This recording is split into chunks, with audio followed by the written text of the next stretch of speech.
దక్షిణాఫ్రికాతో తొలి టెస్టులో టీమిండియా ఓటమి పాలైనప్పటికీ స్టార్ బ్యాటర్ విరాట్ కోహ్లీ మాత్రం వరల్డ్ రికార్డ్ సాధించాడు. ఒక క్యాలెండర్ ఇయర్లో అత్యధిక సార్లు 2000 కంటే ఎక్కువ పరుగులు చేసిన ఆటగాడిగా విరాట్ కోహ్లీ రికార్డులోకి ఎక్కాడు. ఇప్పటి వరకు విరాట్ కోహ్లీ 7 సార్లు ఒక క్యాలెండర్ ఇయర్లో 2000+ రన్ చేశాడు. ఈ క్రమంలో శ్రీలంక దిగ్గజం కుమార సంగక్కర రికార్డును బద్దలు కొట్టాడు. ఈ సంవత్సరం విరాట్ కోహ్లీ 2 ఫార్మెట్లలో కలిపి 2048 రన్స్ చేశాడు. అంతకుముందు 2012, 2014, 2016, 2017, 2018, 2019లో 2000+ రన్స్ చేశాడు.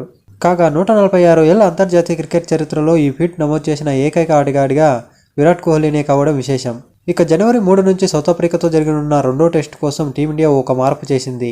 టెస్ట్ సిరీస్ కోసం తొలుత ఎంపిక చేయబడిన మహమ్మద్ షమి ఫిట్నెస్ క్లియరెన్స్ లభించని కారణంగా సిరీస్ మొత్తానికి దూరం కాగా 27 ఏళ్ల మధ్యప్రదేశ్ పేసర్ ఆవేశ్ ఖాన్ షమి స్థానంలో రెండో టెస్ట్ కోసం టీమిండియాలోకి వచ్చాడు.